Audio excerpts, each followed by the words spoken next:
2020 November నెల చివరి పునరుత్థానపు ఆరాధనకి కూడి చేరువచ్చినటువంటి పరిశుద్ధులైన మీ అందరికీ పేరు పేరున నా హృదయపూర్వకమైన వందనాలు. అందరికీ వందనాలు. యేసయ్యకు స్తోత్రాలు. ప్రభువు నామం ఘనపరచబడినట్లుగా ఒకసారి గట్టిగా చప్పట్లు కొడుతూ ప్రభువుకు స్తుతి చెప్దాం. స్తోత్రం స్తోత్రం స్తోత్రం స్తోత్రం స్తోత్రం స్తోత్రం స్తోత్రం స్తోత్రం స్తోత్రం. ఆయన కరుణా కటాక్షములు గల దేవుడు గనుక, కోపించుచునే వాత్సల్యతను చూపగలిగిన వాడు గనుక ఈనాటి వరకు మనం లయము కాకుండా సజీవులుగా ఆయన సముఖములో కనబడేటట్టుగా కృపగలిగిన దేవుడు మనకు ఆశ్చర్యకరమైన తన సహాయాన్ని మనకు అందించాడు.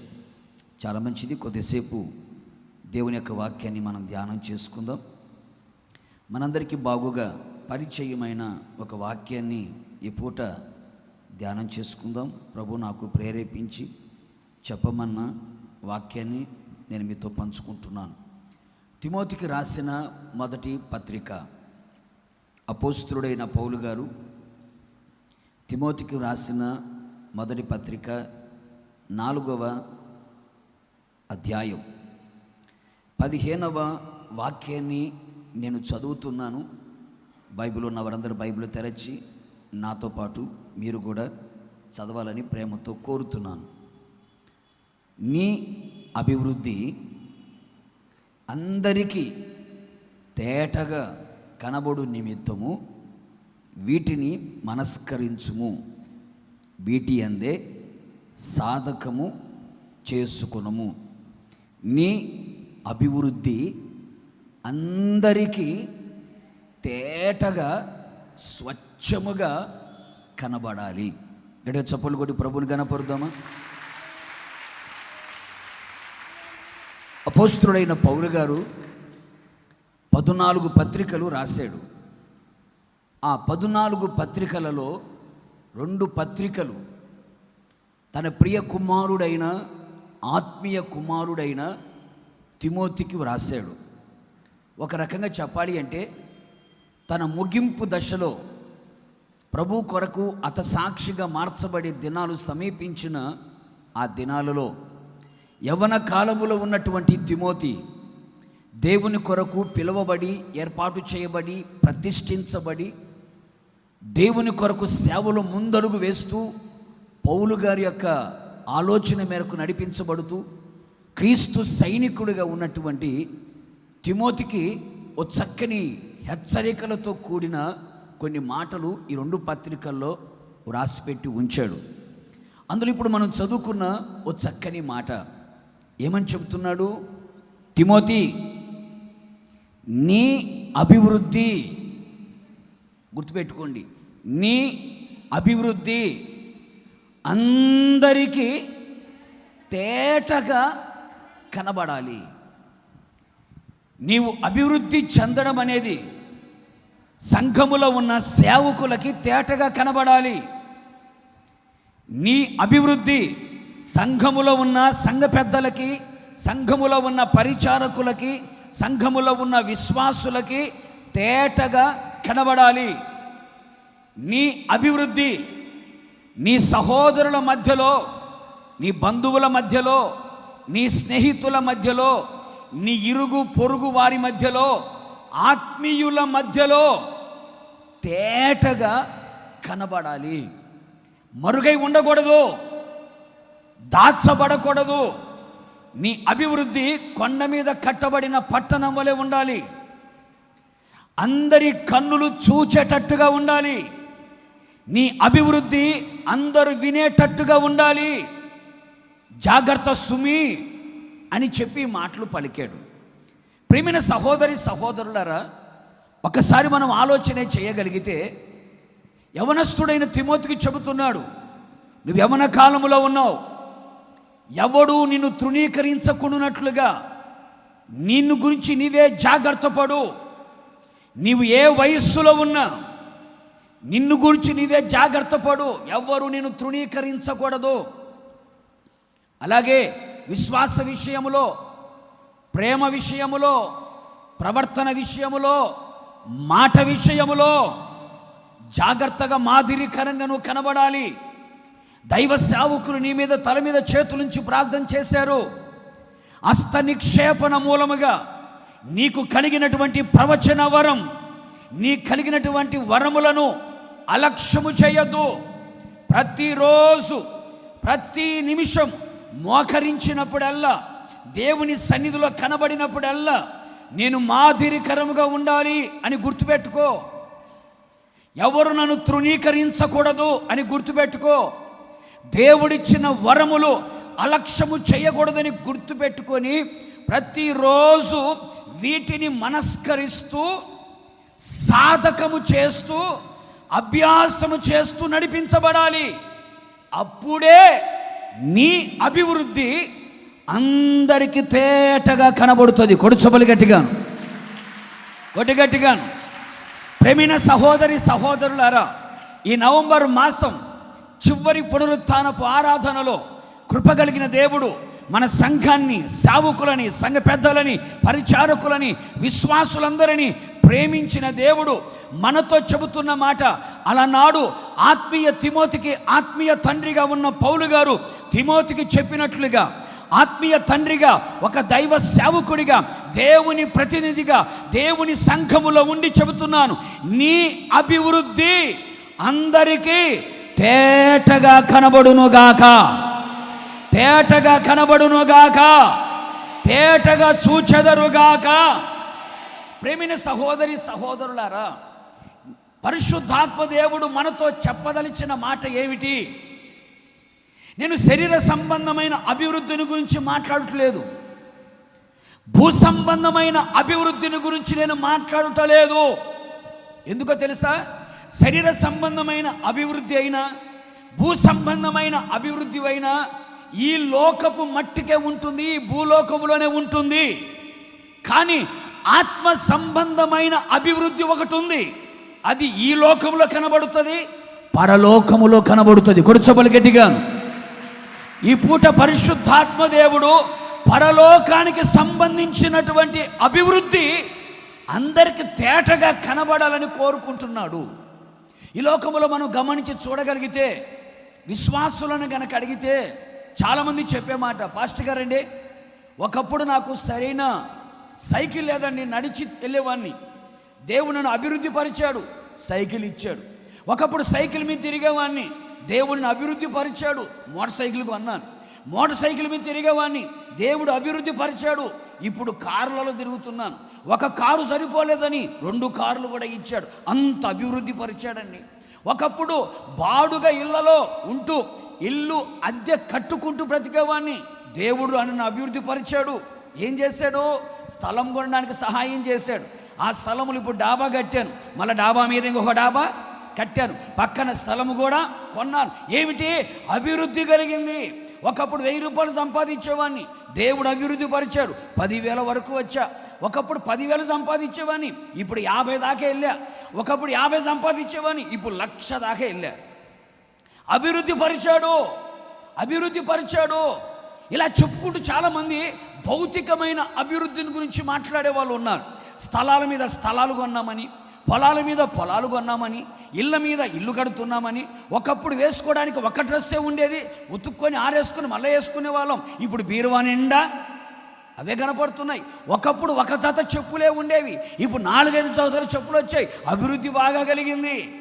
ఒకప్పుడు ముక్కుకు పెట్టుకోవడానికి ముక్కు పెడక కూడా ఉండేది కాదు, ఇప్పుడు వాళ్ళంతా దిగేసుకుంటున్నాను. అభివృద్ధి బాగానే ఉంది. ఒకప్పుడు ఏలుగు పెట్టుకోవడానికి ఒక ఉంగరం కూడా ఉండేది కాదు, ఇప్పుడు 5,000 పెట్టుకుంటున్నాను, మెల్ల కూడా వేసుకుంటున్నాను ఈ సైజులో. అభివృద్ధి అని భౌతికమైన అభివృద్ధి గురించి మాట్లాడే వాళ్ళు ఉన్నారు. మరి కొంతమంది ఏమో, పాస్టర్ గారు ఒకప్పుడు పెళ్లి కాలేదు, దేవుడు అభివృద్ధి పరిచాడు, పక్కన ఇంకొక మనిషిని పెట్టాడు, అంటే భార్యను ఉంచాడు, భర్తను ఉంచాడు, అభివృద్ధి పరిచాడయ్యా. ఒకప్పుడు ఒక్క పిల్లవాడే ఉండేవాడు, ఇప్పుడు ఏమైందని 2 వచ్చారు, అభివృద్ధి పరిచారయ్యా. ఒకప్పుడు ఆరోగ్యం చాలా తక్కువగా ఉండేది, కరోనా దయ వల్ల, లాక్డౌన్ పుణ్యాన ఇమ్యూనిటీ పవర్ వెలగాలని ఏంటి, చికెన్ల మీద కోళ్ళ మీద కోళ్ళు, కోళ్ళ మీద కోళ్ళు, కోడి పిల్లని కోడి తన తల్లిని 2 తినడం ప్రారంభించానయ్యా. ఎక్కడెక్కడ ఉన్న విటమిన్స్ అన్నీ నా మీదకి రావాలని ఏం చేశాను? విత్తనాలన్నీ తెచ్చుకొని నానబెట్టుకొని తింటున్నాను. శరీరంలో ఆరోగ్యం అభివృద్ధి చెందిందయ్యో. లాక్డౌన్ ముందు 40 కేజీలో ఉన్నా, లాక్డౌన్ తర్వాత 60 కేజీల దాకా వచ్చా. అభివృద్ధి, శరీరంలో అభివృద్ధి వచ్చేసింది, కుటుంబంలో అభివృద్ధి వచ్చేసింది. ప్రేమైన సహోదరి సహోదరులారా, ఈ భౌతికమైన అభివృద్ధి అయినా, శరీర సంబంధమైన అభివృద్ధి అయినా ఈ లోకపు మట్టుకే. మనము ఈ లోకానికి సంబంధించిన వాళ్ళం కాదు. మన పౌరస్థితి పరలోకములో ఉంది. మనం పరలోక పౌరులము కనుక మనం ఏది మాట్లాడినా పరలోకానికి సంబంధించే మాట్లాడాలి. మనం ఏది నేర్చుకున్నా పరలోకానికి సంబంధించి నేర్చుకోవాలి. మీరు అభివృద్ధి పొందుతారు, మహా అభివృద్ధి పొందుతారు, బహుగా అభివృద్ధి పొందుతారు అనేదానికంటే కూడా నా అభివృద్ధి పరలోకానికి చేర్చబడుతుందా, నా అభివృద్ధి సింహాసనం మీద కూర్చోబెడుతుందా, నేను పొందిన అభివృద్ధి ప్రభుతో పాటు యుగ యుగములు నన్ను నిలబెట్టగలుగుతుందా అనే సంగతి మనం ఆలోచించాలి. పౌలు గారు తిమోతికి చెప్పిన చక్కని మాట ఏమిటంటే, నీ అభివృద్ధి శరీర సంబంధమైన అభివృద్ధి కాదు, భూలోకంలో సంపాదించిన ఆస్తి పాస్తుల అభివృద్ధి కాదు, నీ ఆత్మ సంబంధమైన అభివృద్ధి అందరికీ తేటగా కనబడాలి. కొడు చొప్పలు గట్టిగాను. నా ఆత్మ సంబంధమైన అభివృద్ధి సంఘానికి తేటగా కనబడాలి. నీ ఆత్మ సంబంధమైన అభివృద్ధి నీ కుటుంబంలోనూ, సంఘములోను, సమాజములోను తేటగా కనబడాలి. ఏ విషయములలో మనము అభివృద్ధి చెందాలి, ఆ అభివృద్ధి అందరికీ తేటగా కనబడేటట్టుగా మన ఆత్మీయ జీవితాన్ని ఎలా మలుచుకోవాలి అనే సంగతులని చాలా క్లుప్తంగా 3 లేక 4 విషయాలు చాలా క్లుప్తంగా మాట్లాడుతాను. మన ఆత్మ సంబంధమైన అభివృద్ధి ఇక మీదట రాబోయే రోజుల్లో అందరికీ తేటగా కనబడునుగాక. గట్టిగా చెప్పుకోండి, గట్టిగా చెప్పండి. నీ ప్రక్కన ఉన్న వాళ్ళతో చెప్పు, నీ ఆత్మ సంబంధమైన అభివృద్ధి, నీ ఆత్మీయ అభివృద్ధి అందరికీ తేటగా కనబడునుగాక అని చెప్పండి. అందరు నా వైపు చేతులు చాపి చెప్పండి. నిశ్చయముగా ప్రభు చేయునుగాక. కొడు చప్పలు గట్టిగా ప్రభువుకి. ఒక 3-4 విషయాలు. ఏ విషయములో మన అభివృద్ధి అందరికీ తేటగా కనబడాలి? స్పిరిచువల్ డెవలప్మెంట్, ఆత్మ సంబంధమైన అభివృద్ధి ఎందులో కలగాలి? మొదటిగా తెస్సలోనికయ్యులకు రాసిన మొదటి పత్రిక 3వ అధ్యాయం 12-13 వాక్యాలు చదువుదాం.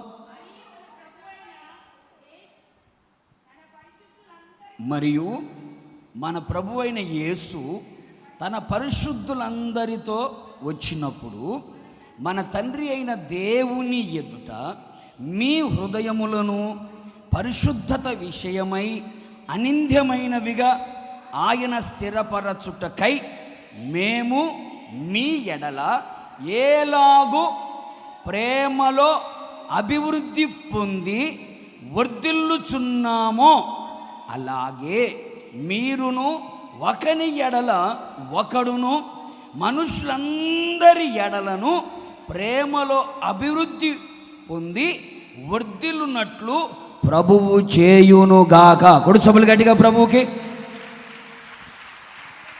అపోస్తుడైన పౌలు గారు తెస్సలోనికయలో ఉన్నటువంటి సంఘానికి ఉత్తరం రాస్తూ ఒక మాట అన్నాడు. ఆ ఉత్తరములో మనం ఎందులో అభివృద్ధి చెందాలో,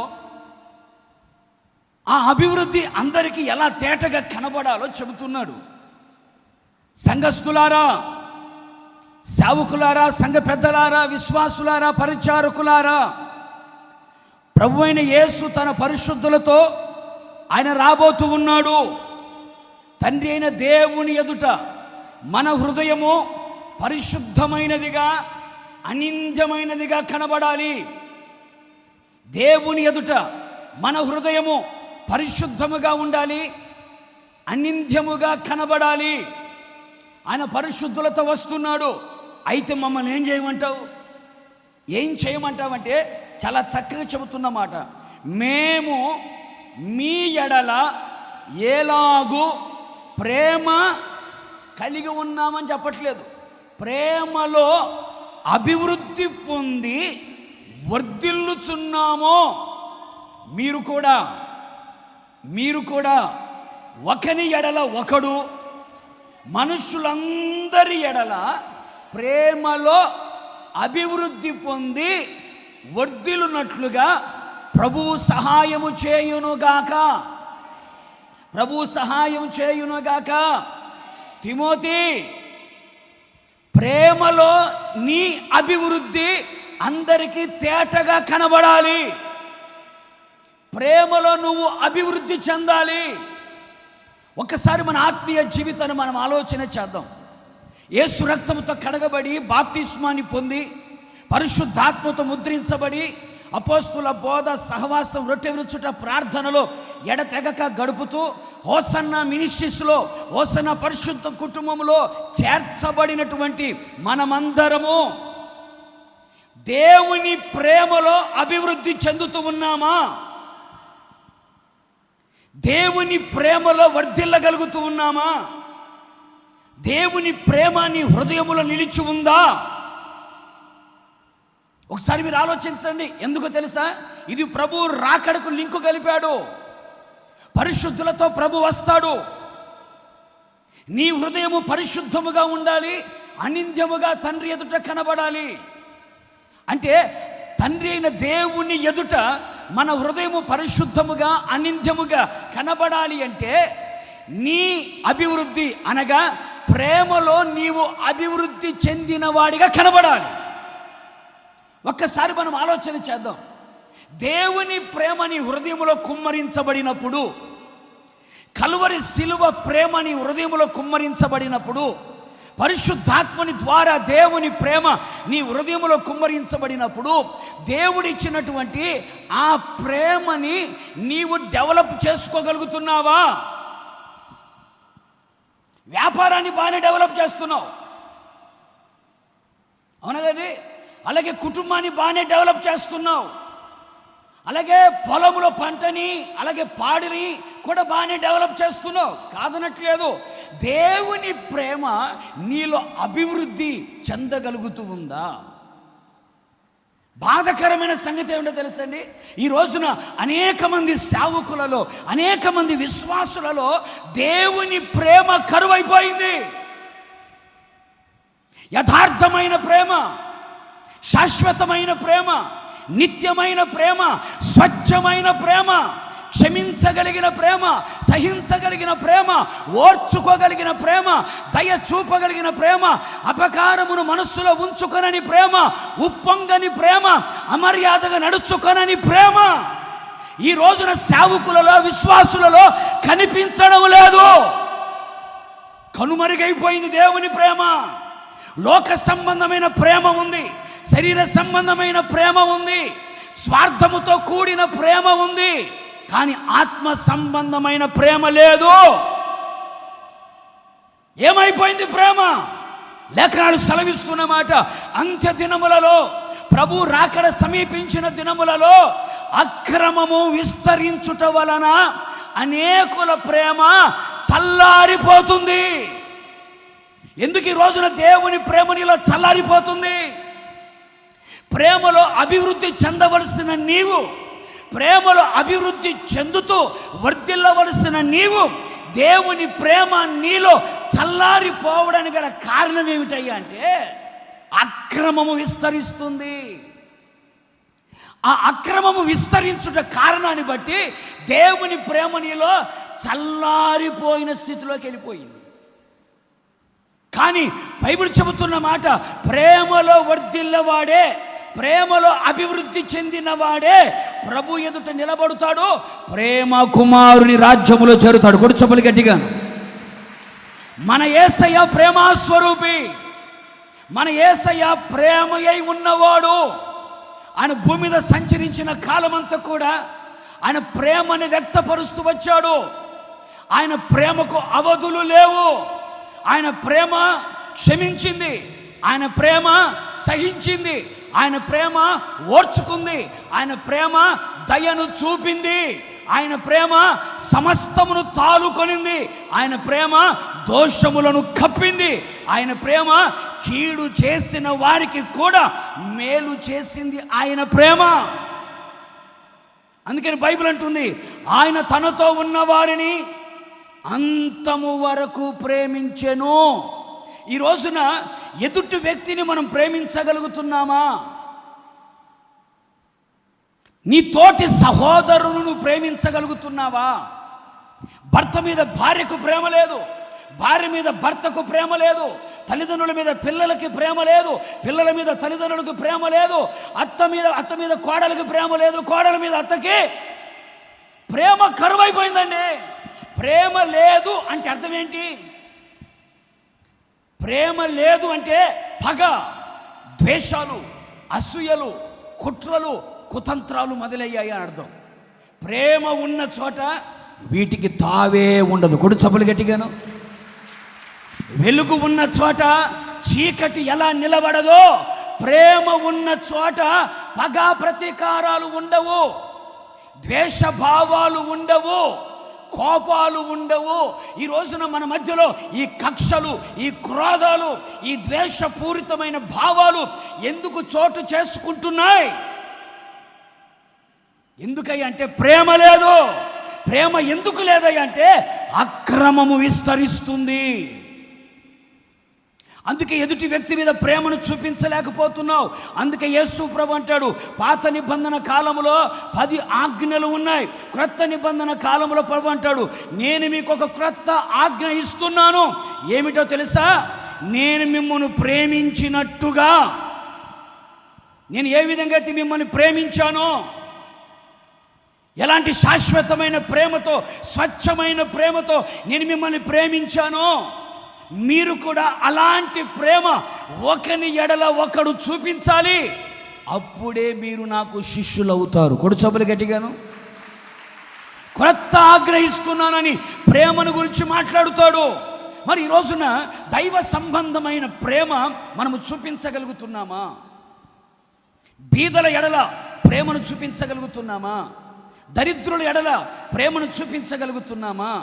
రోగుల ఎడల ప్రేమను చూపించగలుగుతున్నామా? బాధితుల ఎడల ప్రేమను చూపించగలుగుతున్నామా? సర్వాన్ని కోల్పోయి ఏమి లేని నిరాశ, నిస్పృహ, నిస్సహాయం స్థితిలో నిశ్చేష్టులుగా మారిపోయిన వారి ఎడల ప్రేమను చూపించగలుగుతున్నామా?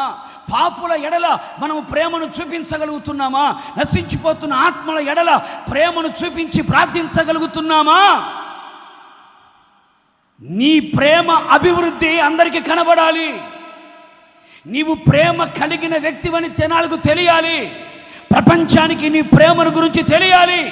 ఈ రోజున ప్రపంచమంతా కూడా యేసు ప్రభును ఆరాధించడానికి, యేసయ్యను సేవించడానికి, యేసయ్య పాదాల చెంతకు చేరడానికి ఒకటే ఒక కారణం, ఆయన ప్రేమ కలిగిన దేవుడు. కొడు చబలు గట్టిగాను. ప్రపంచానికి యేసయ్య తన ప్రేమను పంచి పెట్టాడు. మరి నీ ప్రేమను పంచి పెట్టగలవా? ఆత్మ సంబంధమైన ప్రేమను గురించి మాట్లాడుతున్నాను, లోక సంబంధమైన ప్రేమను గురించి మాట్లాడలేదు. అది మాయ, అది మత్తు, అది పాతాళం. ఆత్మ సంబంధమైన ప్రేమ పవిత్రమైనది, స్వచ్ఛమైనది, కల్మషము లేనిది. అట్టి ప్రేమని మనము కలిగి ఉండి ఆ ప్రేమలో అభివృద్ధి పొందుతూ విస్తరించాలి. ఎందుకయ్యా అంటే మన యేసయ్య ప్రేమలో పరిపూర్ణుడు గనుక ఆయన ఎదుట మనం నిలబడాలి అంటే ఆయనకు సరి సమానమైనటువంటి ప్రేమ మనలో ఉండాలి. ఈరోజు అంతమందిలో కనపడుతుందండి. అందుకని అంటాడు, ఒకని ఎడల ఒకడు ప్రేమను మనుషులందరి ఎడల. మనుషులు అన్నప్పుడు విగ్రహారాధికులు వస్తారు, అలాగే నామకార్థ క్రైస్తవులు వస్తారు, నాస్తికులు వస్తారు, నీ బంధువులు వస్తారు, నీ స్నేహితులందరూ వస్తారు. మనుషులందరి ఎడల కూడా నీ ప్రేమను వర్ధిల్లేటట్టుగా, అభివృద్ధి కలిగేటట్టుగా చూడు. ఒకప్పుడు నన్ను చూస్తే అందరూ భయపడ్డారు. ఎందుకని? అమ్మో, వాడా చంపేస్తాడు, వాడా హింసిస్తాడు, వాడా దూషిస్తాడు, వాడా హానికరమైన వ్యక్తి అని అందరూ నా గురించి చెప్పుకున్నారు. ఒకప్పుడు నా స్థితి అది. నేను దూషకుడను, హింసకుడను, హానికరుడను. ప్రేమ అంటే ఏమిటో తెలియని వ్యక్తిని. అలాంటి పరిస్థితుల్లో వెలుగై ఉన్న యేసయ్య, ప్రేమ కలిగిన యేసయ్య నన్ను దర్శించాడు, నా చీకటి బ్రతుకును తొలగించాడు, ఆయన ప్రేమ నాకు పంచాడు, ఆయన ప్రేమ నాలో నింపాడు. ఇప్పుడు ఆ ప్రేమని అందరికీ నేను కనబరచగలుగుతున్నాను. అందుకంటాడు, నేను మీ ఎడల ప్రేమలో అభివృద్ధి పొంది వర్ధిల్లాను గనక. మీరు చూశారు కదా, ఒకప్పుడు నాకు పగ, ప్రతీకారం, ద్వేషం ఉండేది, ఇప్పుడు లేదు. ఇప్పుడు నేను ప్రేమలో వర్ధిల్లుతున్నాను, ప్రేమలో అభివృద్ధి చెందగలుగుతున్నాను. కనుక ప్రియమైన సహోదరి సహోదరులారా, ఒక్కసారి మీరు ఆలోచించండి. నీ కుటుంబాన్ని నువ్వు ప్రేమించగలుగుతున్నావు మనస్ఫూర్తిగా? నీ సేవకులను మనస్ఫూర్తిగా నువ్వు ప్రేమించగలుగుతున్నావా? సహవాసాన్ని మనస్ఫూర్తిగా నువ్వు ప్రేమించగలుగుతున్నావా? నీ పొరుగు వారిని మనస్ఫూర్తిగా ప్రేమించగలుగుతున్నావా? నువ్వు ప్రేమించిన వారిని ప్రేమించడంలో గొప్ప కాదు. నీకు నచ్చిన వారిని, నీకు మెచ్చిన వారిని ప్రేమించడం గొప్ప కాదు. నీ శత్రువులను కూడా ప్రేమించడం నేర్చుకోవాలి. నీ మీద దుమ్మెత్తి పోసే వాళ్ళను కూడా ప్రేమించడం నేర్చుకోవాలి. నీ మీద కారాలు, మిరియాలు నూరే వారి మీద కూడా ప్రేమించడం నేర్చుకోవాలి.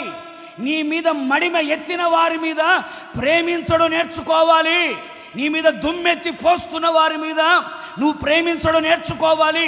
నేను బజారుకిడ్చి అవమానాలు పాలు చేసి, నిందలు పాలు చేసి, నీ జీవితాన్ని చిన్న భిన్నము చేసిన వారిని సహితం, నీ ప్రాణాన్ని తీయడానికి వెంటపడిన వారిని సహితం ప్రేమించగలిగిన ప్రేమను చూపాలి.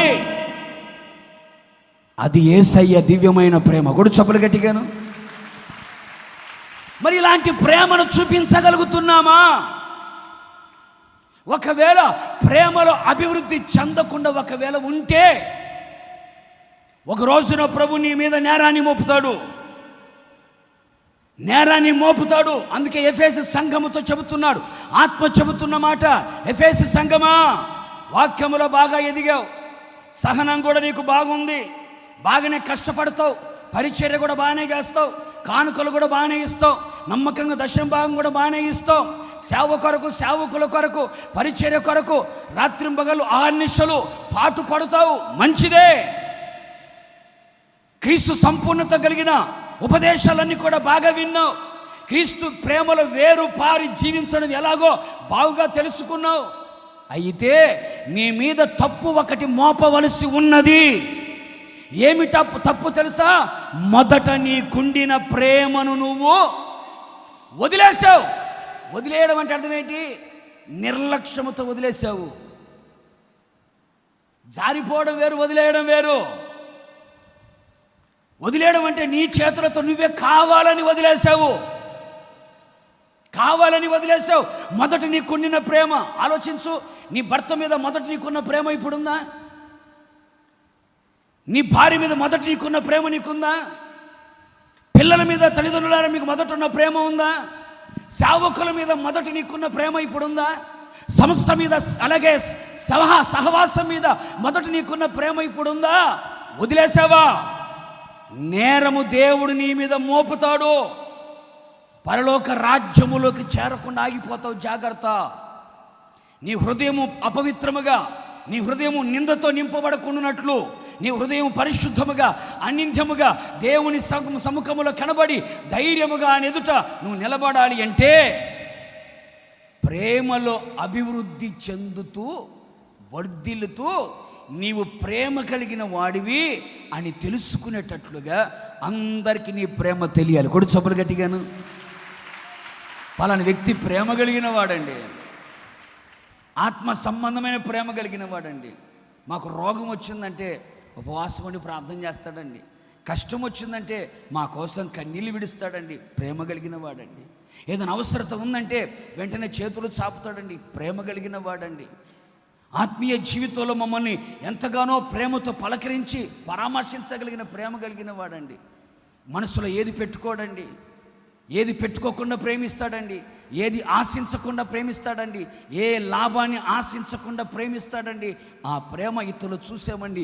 యేసు ప్రభు ఎలా ఉంటాడో తెలియదు కానీ ఇతరులు యేసయ్య ప్రేమను మేము చూసామండి. కూడా చెప్పులు గట్టిగాను. అలాంటి ప్రేమను చూపించాలండి. ఈరోజు మనం చూపించగలుగుతున్నామా? ఈ మధ్యకాలం చిన్న వార్త నేను విన్నాను. వృద్ధాప్యంలో ఒక తండ్రి గారు కళ్ళు కనిపించకపోతే శుక్లాలు తీపించుకుందాం అనుకున్నాడు. అంతలోపల మనవడు ఏం చేశాడు తెలుసా?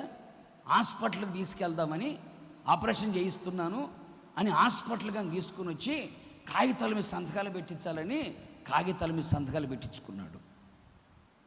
వెంటనే కాగితాలు తీసుకొని మనవడు వెళ్ళిపోయాడు. ఆ వృద్ధుడు అక్కడే బస్ స్టాండ్లో కూర్చున్నాడు. ఇంకా వస్తాడు మనవడు, ఇంకా వస్తాడు మనవడు అంటే రాలేదు. అది ఆపరేషన్ సంబంధించిన కాగితాలు కాదు, ఆస్తికి సంబంధించిన కాగితాలు. కళ్ళు కనిపించవు ఆ వృద్ధుడికి. సంతకం పెట్టాడు, ఆస్తి మొత్తం తీసుకెళ్ళిపోయాడు, అక్కడ వదిలిపెట్టి వెళ్ళిపోయాడు. ఎవరో చూసి వృద్ధాశ్రమంలో చేర్పించారండి.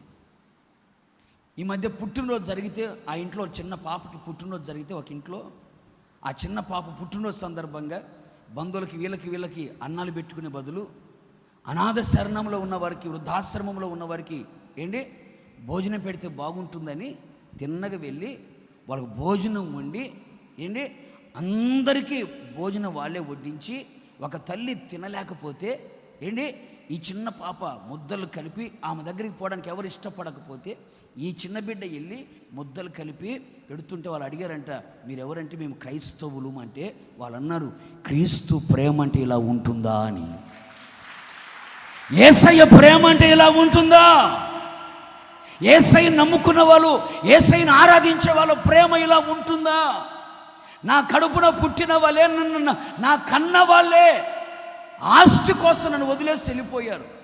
ముద్ద అన్నం పెట్టలేని స్థితిలో ఉంటే మీరు ఇంతకు ఇలా చాలామంది వచ్చారు మా దగ్గరికి, మాకు భోజనాలు పెట్టి చాలామంది వచ్చారు, పెట్టేసి వెళ్ళిపోయారు. వడ్డించిన వాళ్ళు ఎవరు లేరు, ముద్ద కలిపి నోట్లో పెట్టిన వాళ్ళు ఎవరు లేరు. ఒక రకంగా చెప్పాలంటే ప్రపంచానికి ప్రేమను పంచగలిగిన వాడు క్రైస్తవుడు ఒక్కడే. ఎవరు ప్రేమను పంచలేరు. ఎందుకంటే మనం ఆరాధిస్తున్న యేసయ్య ప్రేమ కలిగిన వాడు. ప్రేమైన సహోదరులారా, క్రైస్తవులలో ఉండవలసింది పగ కాదు, క్రైస్తవులో ఉండవలసింది కోపం కాదు, క్రైస్తవులో ఉండవలసింది ద్వేషాలు కాదు, క్రైస్తవులో ఉండవలసింది మత్సరములు కాదు, క్రైస్తవులో ఉండవలసింది ద్వేష భావాలు కాదు. ప్రేమతో నింపబడాలి, ప్రేమతో నింపబడాలి. అలాంటి ప్రేమను మనము కనబరచగలుగుతున్నామా? శత్రువుల ఎడల, పగవారి ఎడల, ద్వేష భావం కలిగిన వారి ఎడల, ప్రాణము తీసే వారి ఎడల ప్రేమను పంచగలుగుతున్నామా? నీలో అక్రమము పెరిగి పెరిగి పెరిగి నీలో ఉన్న ప్రేమ చల్లారిపోతుందా? బైబిల్ చెబుతున్న మాట, అగాధ సముద్ర జలములు కూడా ప్రేమను, నది ప్రవాహములు కూడా ప్రేమను ఆర్పలేవు. మరి నీ ప్రేమను ఎవరు ఆర్పుతున్నారు? ఎవరు ఆర్పుతున్నారు? బైబిల్ చెబుతున్న మాట, భక్తిహీనులు కదులుచున్న సముద్రము లాంటి వారు. మరి నీ ప్రేమను భక్తిహీనులు ఆర్పేస్తున్నారా? బుద్ధిహీనులు ఆర్పివేస్తున్నారా? లోకము నీలో ఉన్న దేవుని ప్రేమను ఆర్పివేస్తుందా? అందుకే తిమోతితో అంటాడు, తిమోతి, నువ్వు బ్రతికినంత కాలం, ప్రభు రాకడ వచ్చేంత వరకు కూడా నీవు ప్రేమలో అభివృద్ధి పొందడం అందరూ తేటగా చూడాలి. కొడుచబలు గట్టిగా, అందరూ తేటగా అందరూ చూడాలి. నిశ్చయముగా దేవుడు మన సంఘమును ఆత్మ సంబంధమైన ప్రేమతో నింపునుగాక. ప్రేమలో మనం అభివృద్ధి పొందేదముగాక, అభివృద్ధి పొందుతూ వర్ధిల్లెదముగాక. ఈ ప్రేమలో అభివృద్ధి పొందుట అందరూ తేటగా చూచెదరుగాక. కొడుచబలి గట్టిగా ప్రభువుకి, గట్టిగా. రెండవ విషయం చదవండి, కీర్తనల గ్రంథం 84వ కీర్తన 7వ చరణం. వారు నానాటికి బలాభివృద్ధి నొందుచు ప్రయాణం చేస్తారు, వారిలో ప్రతి వాడును సియోనులో దేవుని సన్నిధిలో కనబడతాడు. అంతకుముందు చెప్పాను, పరిశుద్ధులతో ప్రభు వస్తాడు. అప్పుడు మన హృదయం పరిశుద్ధమైనదిగా, అనింద్యమైనదిగా కనబడాలి అంటే ప్రేమలో అభివృద్ధి చెందాలి. ఆ అభివృద్ధి అందరికీ కనబడాలి. రెండవదిగా ప్రతివాడు సియోనులో దేవుని సన్నిధిలో కనబడాలి. పరలోకమును మనమందరము కనబడాలి. నూతన యెరూషలేములో కనబడాలి. నిత్య సియోనులో మనం కనబడాలి. కనబడాలి అంటే ఎందులో మనం అభివృద్ధి చెందాలి అంటే రాయబడిన మాట, వారు నానాటికి ఏ అభివృద్ధి పొందుతారండి? కొంచెం గట్టిగా.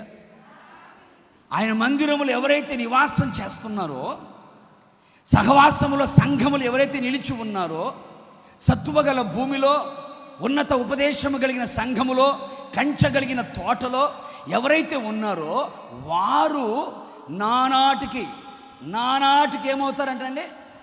బలములో అభివృద్ధి పొందుతారు.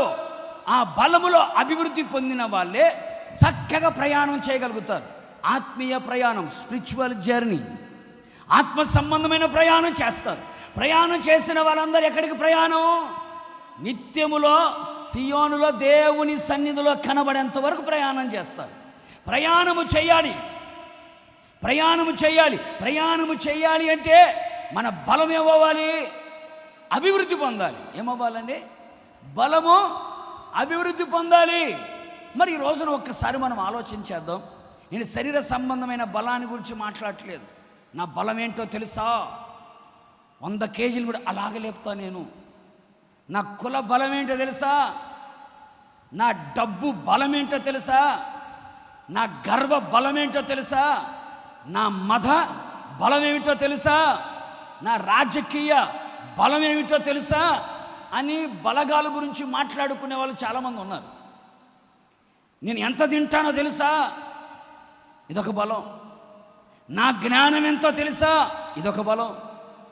నా డబ్బు ఎంతో తెలుసా? ఇదొక బలం. నా అధికారం ఏంటో తెలుసా? ఇదొక బలం. ఈ బలము గురించి మాట్లాడట్లేదు. ఆత్మ సంబంధమైన బలం కలిగి ఉండాలి. ఆ బలములో మనం ఏమవ్వాలి? చెప్పాలి. బలములో ఏమవ్వాలి? అభివృద్ధి చెందాలండి. అభివృద్ధి చెందాలి. బలాన్ని పొందుకుంటే సరిపోదు.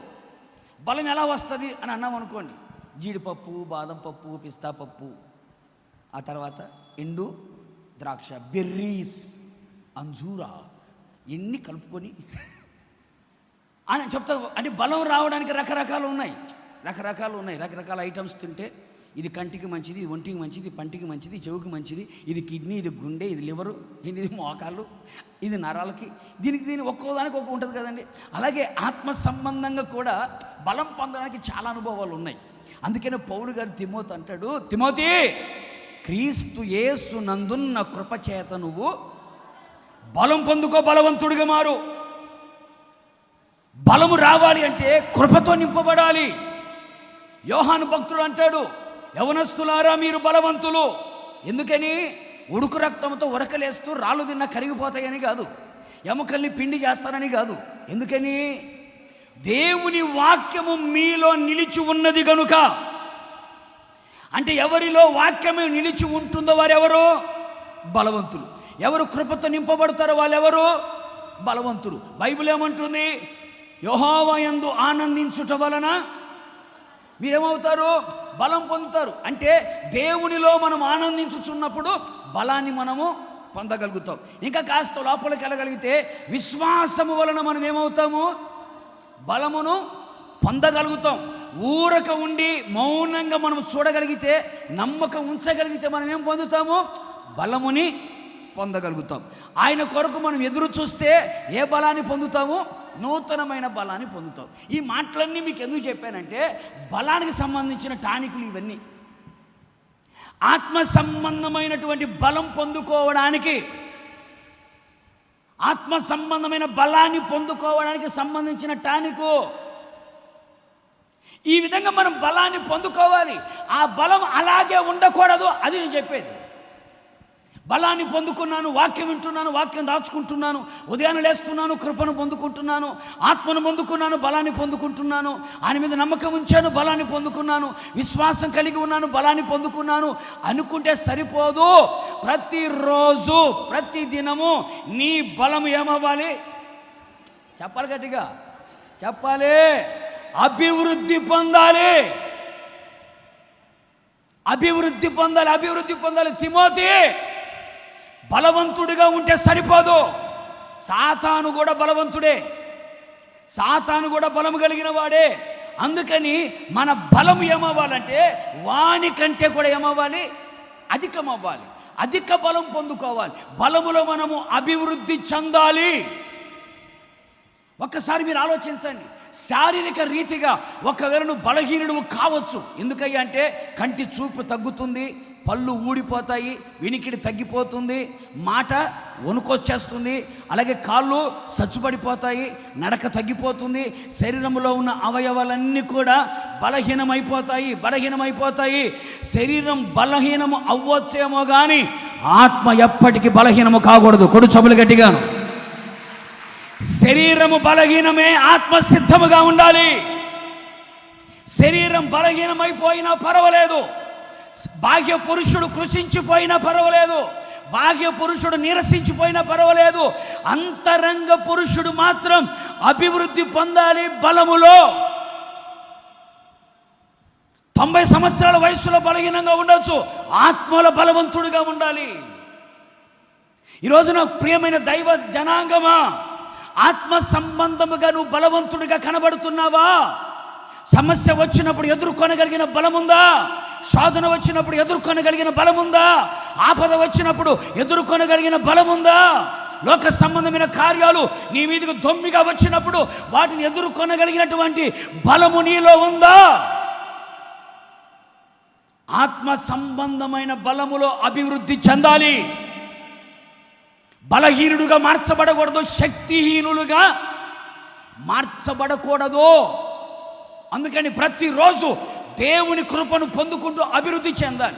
ప్రతిరోజు వాక్యం విని, వాక్యం చదివి, వాక్యాన్ని ధ్యానించి బలములో అభివృద్ధి చెందాలి. ప్రతిరోజు దేవుని ఆత్మతో అభిషేకించబడి బలములో అభివృద్ధి చెందాలి.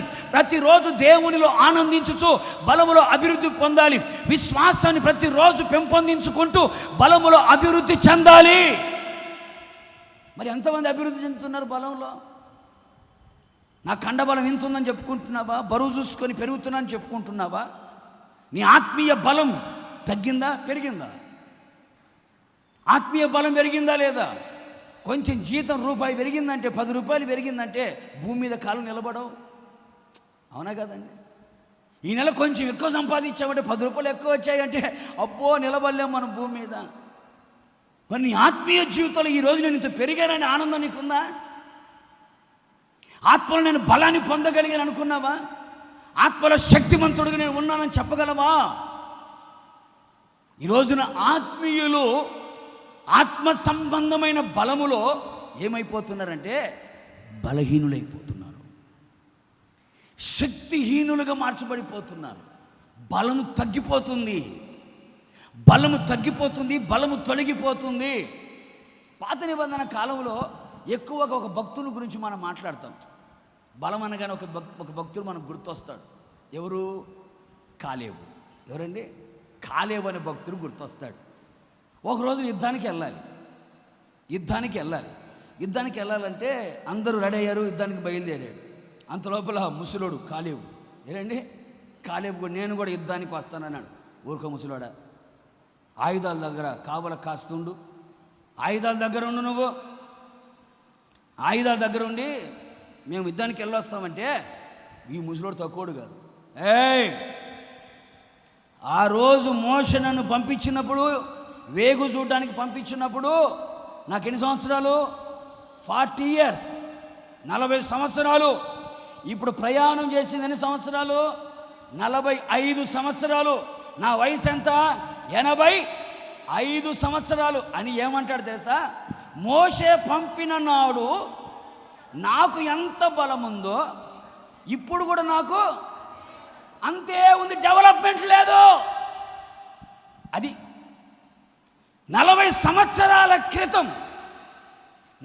సంవత్సరాల క్రితం నాకు ఎంత బలము ఉందో ఇప్పుడు 45 సంవత్సరాలు సీనియర్, 45 సంవత్సరాల సీనియర్. కానీ ఏమైనా డెవలప్మెంట్ ఏమన్నా ఉందా అంటే లేదు. అప్పుడు ఎంత ఉందో చెప్పు, ఇప్పుడు కూడా అంతే సేమ్. 45 సంవత్సరాల్లో ఇంచు కూడా పెరగలేదా? మనం గొప్పగా చెప్తాం కాలేబు గురించి, నేను కాదనట్లేదు, సబ్జెక్ట్ ఇలా వచ్చింది కనుక చెప్తున్నాను. ఇప్పుడు మీరు అడగండి, ఎన్ని సంవత్సరాల నుంచి మందిరానికి వస్తున్నావు? 17, 18, 21, 23, 25. ఇప్పుడు 25 సంవత్సరాల నుంచి, 15 సంవత్సరాల నుంచి, 22 సంవత్సరాల నుంచి యేసు ప్రభు నమ్ముకొని మందిరానికి వస్తున్నావు కదా. అప్పుడు నీ బలం ఎంత, ఇప్పుడు నీ బలం ఎంత? అభివృద్ధి ఏమైనా పొందావా? పెరగకుండా తరగకుండా అదే లెవెల్లో మెయింటైన్ చేస్తున్నావా? ఇప్పుడు ఆలోచించండి మీరు, మీ స్పిరిచువల్ స్ట్రెంగ్త్ ఎంత? కాలేమంటాడు అప్పుడెంతో ఇప్పుడంతే. ఏమయ్యా కొంచెం కూడా పెరగలేదా? పెరగను తరగను లెవెల్లో ఉంటా. పాత నిబంధన లెవెలు, కొత్త నిబంధన లెవెల్ కాదు. అభివృద్ధి పొందాలి. కొడుచొప్పులు గట్టిగాను అభివృద్ధి పొందాలి. కాలేబును చూసి నేను అలాగే ఉన్నాను, అప్పుడు ఎలాగే ఉన్నా ఇప్పుడు అలాగే ఉంటే కుదరదు. ఒకప్పుడు నా ప్రార్థనా జీవితం 5 నిమిషాలు, ఇప్పుడు బలములు అభివృద్ధి పొందింది. గంట సేపు ప్రార్థన చేస్తున్నా, గంటన్నర సేపు ప్రార్థన చేస్తున్నా. ఒకరోజు ఒక పూట ఉపవాసం ఉండేవాడిని, ఇప్పుడు బలములు అభివృద్ధి పొందాను. 2 రోజులు 3 రోజులు ఉపవాస ప్రార్థన చేయగలుగుతున్నాను. ఒకప్పుడు 2 అధ్యాయాలు చదివేవాడిని, 1 అధ్యాయమే చదివేవాడిని. ఇప్పుడు డెవలప్మెంట్ అయ్యాను. ఇప్పుడు ఏమైంది? 10 అధ్యాయాలు చదువుతున్నా. అప్పుడు 5 నిమిషాలు మోకాల మీద ఉండేవాడిని, ఇప్పుడు గంట సేపు మోకాల మీద ఉండగలుగుతున్నా. డెవలప్మెంట్ వచ్చింది, అభివృద్ధి కలిగింది. ఇప్పుడు చెప్పు నీ స్పిరిచువల్ స్ట్రెంగ్త్ చెప్పు. అప్పుడు ఎట్లాగా ఉన్నాను, ఇప్పుడు కూడా అప్పుడు ఎట్లాగుంది, ఇప్పుడు ఎట్లాగే ఉందంటే ఏం లాభం లేదు. బాడీ మాత్రం చెప్పు బాడీ మాత్రం బాగా ఊదింది. ఆత్మీయ జీవితం మాత్రం ఏం రాలే. అప్పుడెంతో ఇప్పుడంతే. 14 సంవత్సరాల క్రితం రక్షణ పొందినప్పుడు ఎట్టున్నాడో ఇప్పుడు అట్టాగే ఉన్నాడు. ఏం గొంగలు ఎక్కడున్నామంటే ఏసిన దగ్గరే ఉన్నానుగా, ఎక్కడికి పోను. ఏసిన దగ్గరే రక్షణ పొందిన కొత్తలో, మందిరానికి వచ్చిన కొత్తలో, బాప్తీసం పొందిన కొత్తలో, మందిరంలో అడుగుపెట్టిన కొత్తలో ఏ ప్రార్థన అయితే ఉందో, ఏ వాక్యం అయితే ఉందో, ఏ ఆత్మబలం అయితే ఉందో ఇప్పుడు అంతే. No change. కానీ బైబిల్ అంటున్న మాట, నీ అభివృద్ధి తేటగా కనబడాలి. కొడుచొప్పులు గట్టిగాను. నీ అభివృద్ధి తేటగా కనబడాలి. నీవు బలములో అభివృద్ధి చెందుతున్నావని సంగతి తెలియాలి. నీ ప్రార్థన బలం, నీ విశ్వాసపు బలం, నీ వాక్యపు బలం, కృపలో పొందిన బలం, దేవుళ్ళు ఆనందించే బలం, పరిశుద్ధాత్మలను ఆనందించే ఆ బలములను అభివృద్ధి చెందుతున్నావని తేటగా తెలియాలి. ఏమైనా ఉందా లేదా? అట్లాగే ఉన్నావా? కాలేబులాగా అక్కడే కూర్చున్నావా? అభివృద్ధి లేకుండా ఉన్నావా? ఆలోచించేయి. ఆత్మ సంబంధమైన బలాభివృద్ధి మనకు కావాలి. ఆత్మ సంబంధమైన బలములు అభివృద్ధి చెందిన వారిగా కనబడాలి. అపోస్తలుడైన పౌలు గారి జీవిత చరిత్ర మనం చదివితే, అతడు ప్రారంభించిన నాటి నుండి ముగించేంత వరకు తన ఆత్మీయ జీవితంలో డెవలప్మెంట్ అవుతూనే ఉన్నాడు, అభివృద్ధి చెందుతూనే ఉన్నాడు. ప్రార్థించే విషయమైనా, సువార్తను ప్రకటించే విషయమైనా, తన సమర్పణ విషయంలోనైనా, తన ప్రతిష్ట విషయంలోనైనా, విశ్వాస విషయంలోనైనా, ప్రతి దానిలో అభివృద్ధి కనబడుతూనే ఉంది. అందుకే అంటాడు తిమోతి, నన్ను చూస్తున్నావు కదా, నా బలాన్ని చూస్తున్నావు కదా, క్రీస్తు ద్వారా నేను పొందుకున్న బలాన్ని నువ్వు చూస్తున్నావు కదా. నేను శక్తిహీనుడిగా బలహీనుడిగా ఉన్నప్పుడు ఆయన కృపను ఏ విధంగా బలపరిచి బలముతో నింపిందో నువ్వు చూసావు కదా. నీ అభివృద్ధి కూడా అందరికీ కనబడాలి. నీ ఆత్మ సంబంధమైన బలములు అభివృద్ధి పొందడం చూడాలి జనాలు. మరి చూస్తున్నారా? ఒకప్పుడు బాగానే చేశారండి, ఇప్పుడు చేయలేకపోతున్నారండి అని చెప్తున్నారా? ఒకప్పుడు బాగానే ఉందండి భక్తి, ఇప్పుడు లేదండి అని చెప్పుకుంటున్నారా?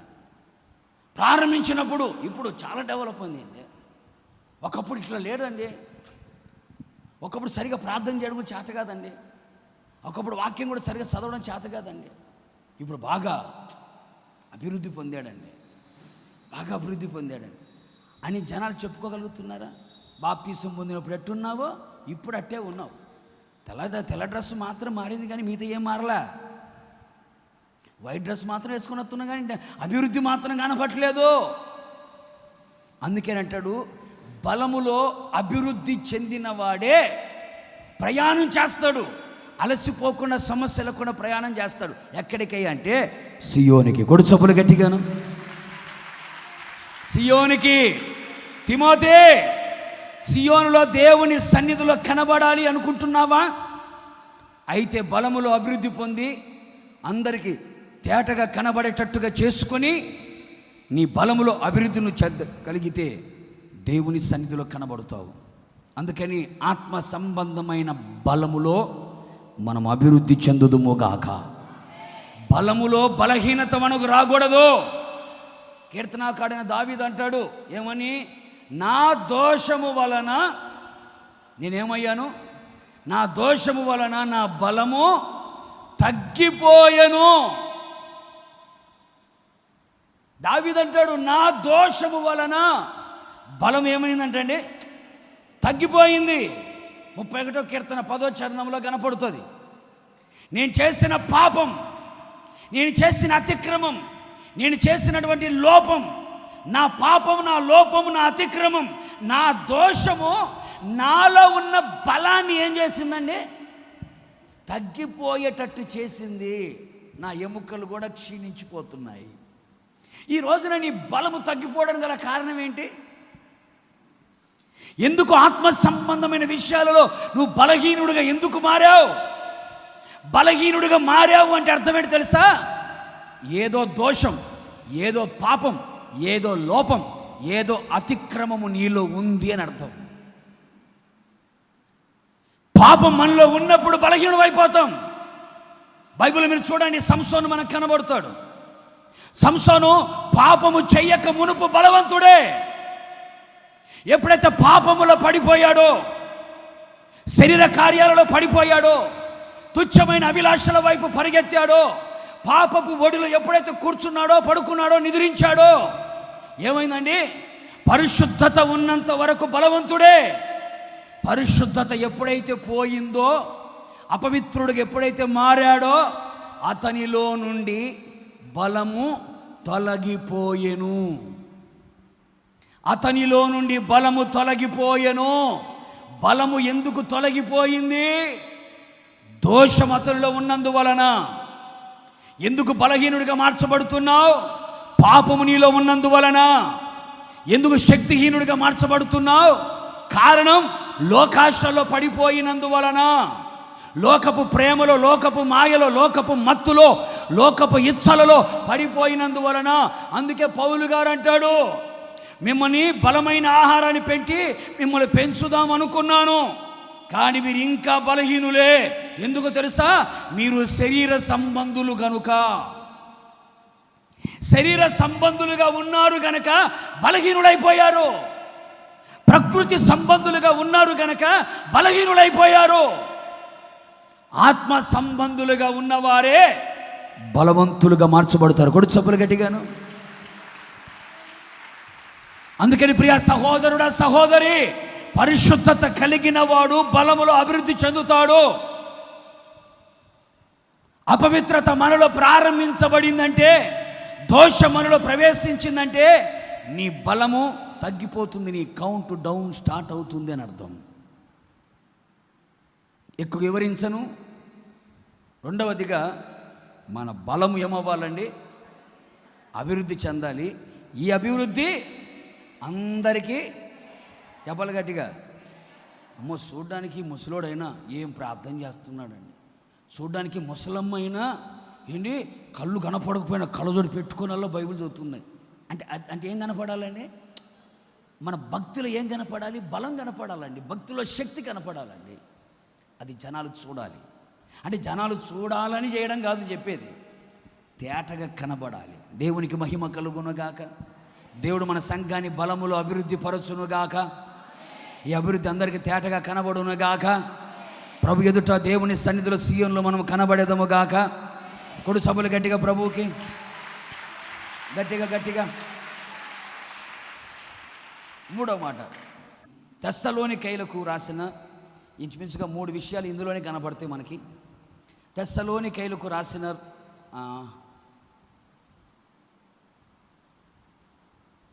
2వ పత్రిక 1వ అధ్యాయము 3వ వాక్యం.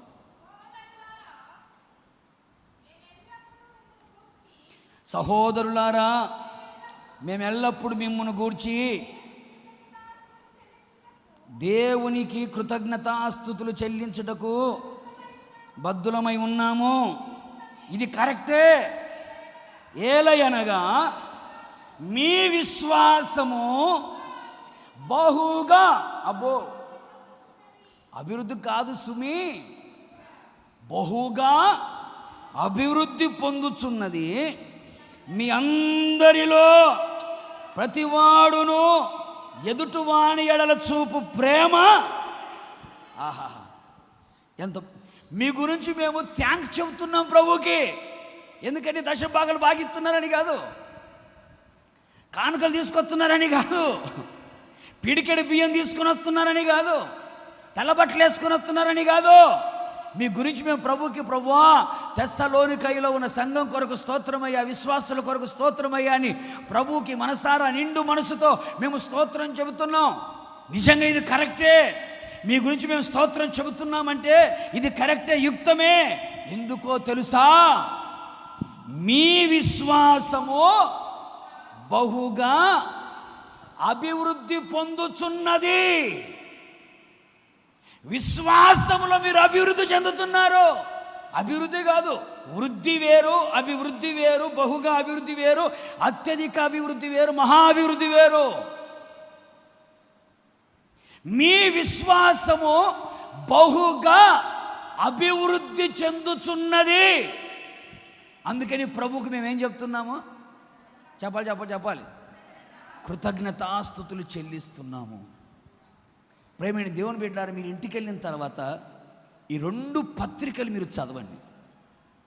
తెస్సలోనికైలో ఉన్న సంఘస్థులు పడిన శ్రమలు, కష్టాలు, హింసలు, ఉపద్రవాలు, మరణకరమైన పరిస్థితులు అన్నీ ఇన్ని కాదు.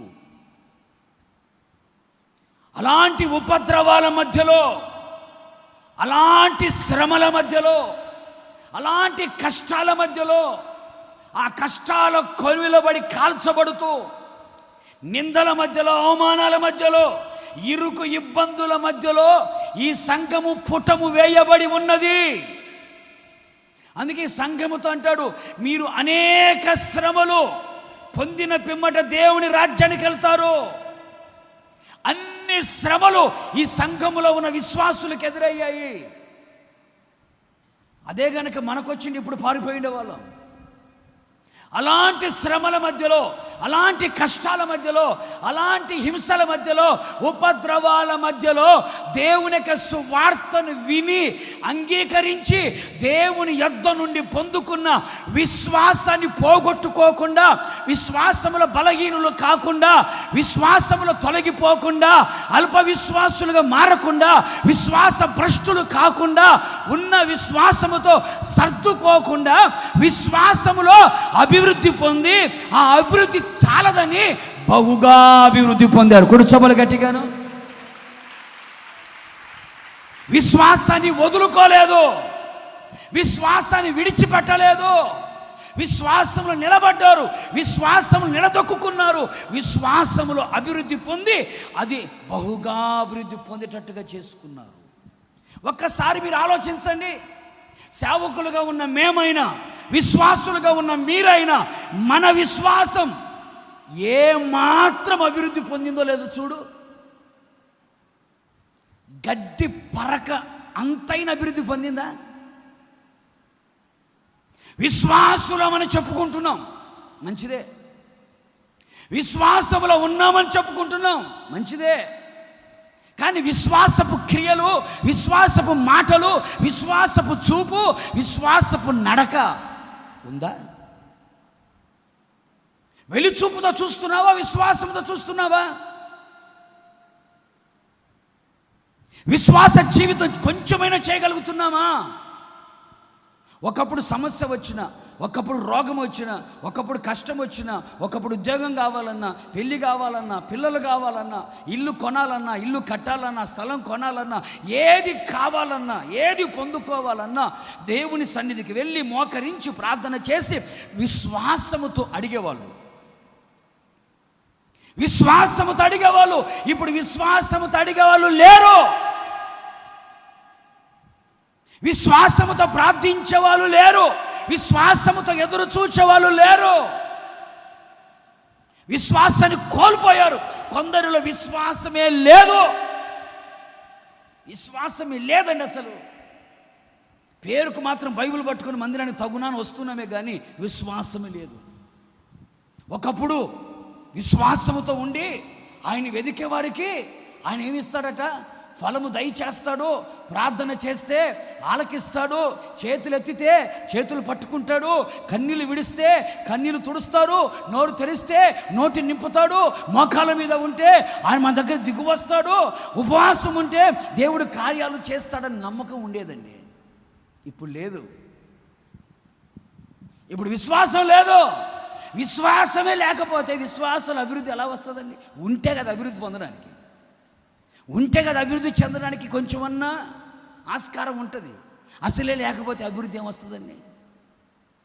ఒక్కసారి మనం ఆలోచన చేద్దాం. నేనైనా నువ్వైనా దేవుని సన్నిధిలో విశ్వాస జీవితం చేయగలుగుతున్నామా? విశ్వాసముతో బ్రతకగలుగుతున్నామా? బైబిల్ అంటుంది మన విశ్వాసం అభివృద్ధి చెందాలి. అందుకనే ముందుగా తిమోతి నీ విశ్వాసము, నీ ప్రేమ, నీ పరిశుద్ధత, నీ మాట, నీ ప్రవర్తన సంఘానికి మాదిరిగా ఉండాలి. మాదిరిగా ఉండాలి అంటే ముందు నువ్వు విశ్వాసములో, ప్రేమలో, పరిశుద్ధతలో అభివృద్ధి పొంది కనబడాలి. నీ ఇంట్లో వాళ్ళు నీ గురించి చెబుతారు నీకు విశ్వాసం ఉందని, నమ్మకం ఉందని చెప్పగలుగుతారా?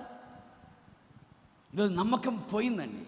చిన్న విషయమైనా, చిన్న సమస్య వచ్చినా, చిన్న రోగం వచ్చినా, చిన్న కష్టమే వచ్చినా విశ్వాసముతో ప్రార్థన చేసేవాళ్ళు లేరండి.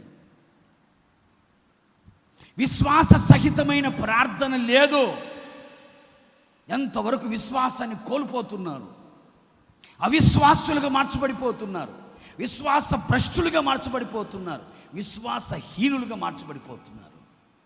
ప్రభు సన్నిధిలో మోకరించి విశ్వాసముతో ప్రభు మీద ఆధారపడి, ప్రభు మీద ఆనుకొని, ప్రభువా ఈ సమస్య ఉంది, విడుదల కలుగు చేయి. ప్రభువా కుటుంబంలో ఈ పరిస్థితులు ఉన్నాయి, కార్యాలు చేయి. ప్రభువా గర్భఫలం కావాలి, ప్రార్థన. ప్రభువా విశ్వాసముతో ప్రార్థన చేయగలిగే అనుభవాలు లేవు.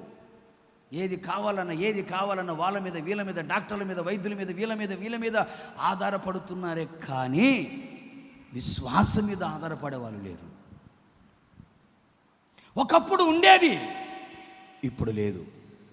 ఒకప్పుడు విశ్వాసాన్ని గురించి చెప్పుకునే వాళ్ళు ఇప్పుడు చెప్పుకోలేకపోతున్నారు. కారణం ఏంటంటే లేదు గనుక. ఒకప్పుడు విశ్వాసాన్ని గురించి బాగా మాట్లాడేవాళ్ళు ఇప్పుడు సేవకులు కూడా మాట్లాడట్లేదు. ఎందుకని? లేదు గనుక. సేవకులలో లేదు, విశ్వాసులలో లేదు. రేపు ప్రభు వచ్చినప్పుడు ఎలా నిలబడతాం? ప్రభు దగ్గర ఎలా నిలబడగలుగుతాం? నేనైనా నువ్వైనా ప్రభు ఎదుట నిలబడాలంటే విశ్వాసం కావాలి కదండి.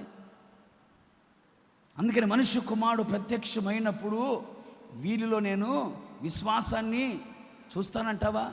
ఆయనకే డౌట్ వచ్చిందంటే అర్థం చేసుకోండి. ఒకసారి ఆలోచించు. నీ విశ్వాసాన్ని తట్టి లేపు. నీ విశ్వాసం నిద్రపోతుందేమో లేపు. నీ విశ్వాసం అడుగంటిపోయిందేమో లేపు. నీ విశ్వాసం బలహీనమైపోయిందేమో లేపు. విశ్వాసాన్ని పొందుకో. విశ్వాసం అభివృద్ధి పొంది అమూల్యమైన విశ్వాసముగా మారి, అతి పరిశుద్ధమైన విశ్వాసము మారి, అతి శ్రేష్టమైన విశ్వాసము కలిగి ఉందుముగాక. కొడుచొప్పులు గట్టిగా. ప్రతి పరిస్థితుల్లో విశ్వాసాన్ని పోగొట్టుకొనకుండా విశ్వాసాన్ని కాపాడుకోవాలి. అన్ని సౌకర్యాలు ఉన్నప్పుడు ఎంత విశ్వాసం ఉందో, అన్ని సౌకర్యాలు లేనప్పుడు అంత విశ్వాసం ఉండాలి. సుఖముగా ఉన్నప్పుడు ఎంత విశ్వాసం ఉందో, కష్టం ఉన్నప్పుడు కూడా అంతే విశ్వాసం ఉండాలి. సుఖభోగాలు అనుభవించేటప్పుడు ఎంత విశ్వాసం ఉందో, అగ్ని గుండముల పడవేసినప్పుడు అంతే విశ్వాసం ఉండాలి. సాధారణముగా ఎంత విశ్వాసము కలిగి ఉన్నావో, సింహపు బోనులో పడవేసినప్పుడు కూడా అంతే విశ్వాసం ఉండాలి. అన్ని బాగుగా ఉన్నప్పుడు ఎంత విశ్వాసము కలిగి ఉన్నావో, శ్రమలు వచ్చినప్పుడు, కష్టాలు వచ్చినప్పుడు, శోధనలు వచ్చినప్పుడు విశ్వాసములో నిలబడాలి. ఉంటున్నామా? ఉండగలుగుతున్నామా? బైబిల్ రాయబడింది, అతి శ్రేష్టమైన పునరుత్థానము పొందవలనని నరక యాతన అనుభవించారు.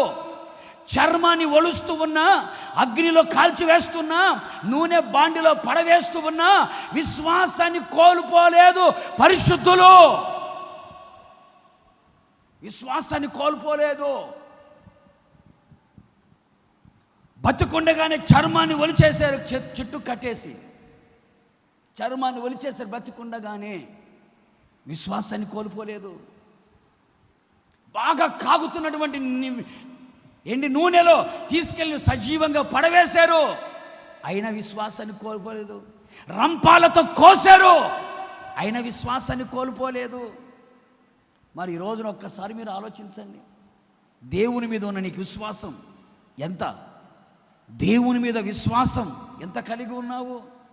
లోకులు ఏమని అనుకుంటారేమో అని విశ్వాసాన్ని కోల్పోతున్నావా? వాళ్ళు వీళ్ళు ఏదో అంటున్నారని నీ విశ్వాసం నువ్వు పాడు చేసుకుంటున్నావా? నీ విశ్వాసము నీదే, నా విశ్వాసము నాదే. రేపటి రోజున నీ విశ్వాసాన్ని గురించి ప్రభువు లెక్క అడుగుతాడు. నీ విశ్వాస జీవితం ఎంతవరకు విశ్వాసం ఉంది? ఒకప్పుడు బాగానే ఉంది, మేలిమి బంగారంలాగా దగదగ మెరిసిపోయేది. ఇప్పుడు ఏమైంది? బొగ్గు అయిపోయింది, బూడిదగా మారిపోయింది. ఒకప్పుడు విశ్వాసం బాగానే తలతల్లాడేది, మెరిసే బంగారం బాగానే మెరుస్తుంది కదా, మేలి బంగారం బాగానే మెరుస్తుంది కదా. ఒకప్పుడు విశ్వాసం బాగా మెరిసేది, ఇప్పుడు మెరవట్లే.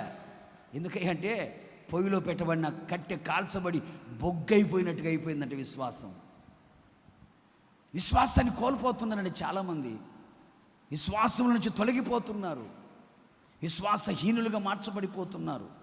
అందుకని చాలా సందర్భాలు చెబుతూ ఉంటాను, రోజుకు ఒక్కసారైనా హెబ్రీలకు రాసిన పత్రిక 11వ అధ్యాయం రోజుకు ఒక్కసారైనా చదవండి, రాసి పెట్టుకోండి. హెబ్రీలకు రాసిన పత్రిక 11వ అధ్యాయం రోజుకు ఒక్కసారైనా, నువ్వు పడుకునే లోపు, నిద్ర లేచి పడుకునే లోపు ఒక్కసారైనా చదువు. విశ్వాస వీరుల పట్టికకు రాసి ఉంటుంది. విశ్వాసం, ఎలాంటి విశ్వాసం కలిగి ఉన్నారో, విశ్వాసములు ఎలా జయాన్ని పొందగలిగారో, విశ్వాసం ఎలా బలాన్ని పొందగలిగారో, ఎలాంటి విశ్వాసములు శక్తివంతులుగా మార్చబడ్డారో, విశ్వాసం ద్వారా వాళ్ళు ఏం చేయగలిగారో ఒక్కసారైనా రోజుకి నిద్ర లేచి పడుకునే లోపు ఒక్కసారైనా చదవండి. మన విశ్వాసం అభివృద్ధి చెందునుగాక. మన యేసయ్య విశ్వాస సంపూర్ణుడు, విశ్వాసానికి సేనాధిపతి. ఆయన వైపు చూస్తూ విశ్వాసపు అడుగులు వేస్తూ ప్రభు రాకడకు చేరేదముగాక. కొడు చమలు గట్టిగా ప్రభుకే. తిమోతి, నీ అభివృద్ధి కనబడాలి, నీ విశ్వాసపు అభివృద్ధి కనబడాలి, నీ విశ్వాసపు అభివృద్ధి కనబడాలి. ఒకప్పుడు ఉందని చెప్పగాకు, ఇప్పుడు ఉందా లేదా అని చెప్పు. ఒకప్పుడు అనగాకు, ఒకప్పుడుదే, ఇప్పుడు బైబిల్ ఏమంటుంది? ప్రారంభం కంటే ముగింపే ఘనంగా ఉండాలి. ఎలా ప్రారంభించాము అనేదాని ముఖ్యం కాదు, ఎలా ముగించాము అనేది ముఖ్యం. అందుకని కడవరి స్థితి మేలుకరంగా మారాలి. ఒకప్పుడు విశ్వాసం, ఒకప్పుడు భక్తి కాదు. ఇప్పుడు ఎలా ఉన్నావు? ఇప్పుడు నీ భక్తి, ఇప్పుడు నీ విశ్వాసం ఎలా ఉంది? నీ విశ్వాసాన్ని ప్రభు చూడగలడా? నీ విశ్వాసాన్ని కనుగొనగలడా? నీ విశ్వాసం అభివృద్ధి చెందడం సంఘము చూడగలుగుతుందా? సంఘములో విశ్వాసము కలిగి ఉందని చూచి సేవకులు స్తుతించగలుగుతున్నారా? సేవకుల్లో విశ్వాసం ఉందని విశ్వాసులు చూడగలుగుతున్నారా?